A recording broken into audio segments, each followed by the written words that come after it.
जय श्री कृष्णा। राधे राधे। आप सब कैसे हैं? मेरे लड्डू गोपाल चैनल में आप सबका स्वागत है। आज मैं आप सबको मोक्षदा एकादशी की कथा महात्म्य सुनाने वाली हूँ, जिसे सुनने से मोक्ष की प्राप्ति होती है, वाजपेयी यज्ञ का फल प्राप्त होता है। फ्रेंड्स, तो कथा जरूर सुने।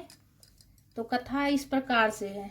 युधिष्ठिर बोले, हे भगवान कृष्ण, अब आप मुझे 26 एकादशियों के नाम, व्रत, विधि बतलाइए तथा किस देवता का पूजन करना चाहिए यह भी कहिए। भगवान जी बोले, मार्गशीर्ष नाम शुक्ल पक्ष की एकादशी का नाम मोक्षदा है।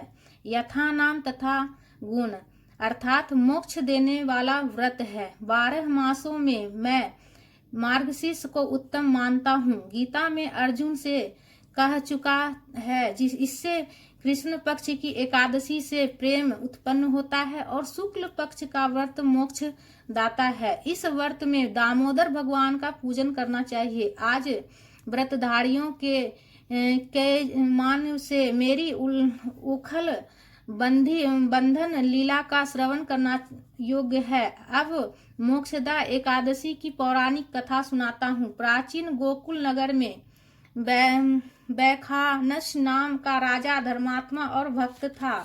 उसने रात्रि को स्वप्न में अपने पूज्य पिता को नरक भोगते हुए देखा। प्रातः काल योगी ज्योतिषियों, वेद पाठी ब्राह्मणों से पूछने लगा, मेरे पिता का उद्धार कैसे होगा? ब्राह्मण बोले, यहाँ समीप में पर्वत ऋषि का आश्रम है, उसकी शरणागत से आपके पिता शीघ्र ही स्वर्ग को चले जाएंगे। राजा पर्वत मुनि की शरण में गया, दंडवत करके कहने लगा, मुझे रात्रि को स्वप्न में पिता का दर्शन हुआ। वह बेचारे यमदूतों के हाथों से दंड पा रहे हैं।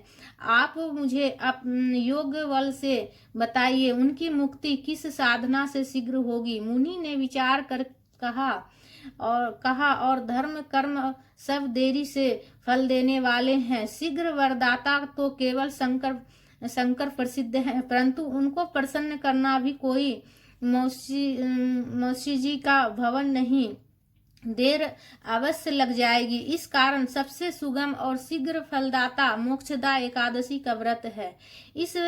उस विधि संयुक्त परिवार सहित करके पिता को संकल्प कर दो, निश्चय उसकी मुक्ति होगी। राजा ने कुटुंब सहित मोक्षदा एकादशी का व्रत करके फल पिता को अर्पण कर दिया। उससे प्रभाव से वह स्वर्ग को चला गया। मोक्षदा एकादशी का महात्म्य जो सुनता है, उसे वाजपेयी यज्ञ का फल मिलता है। इस दिन तुलसी की मंजरी व धूपादि से दामोदर भगवान की पूजा करनी चाहिए।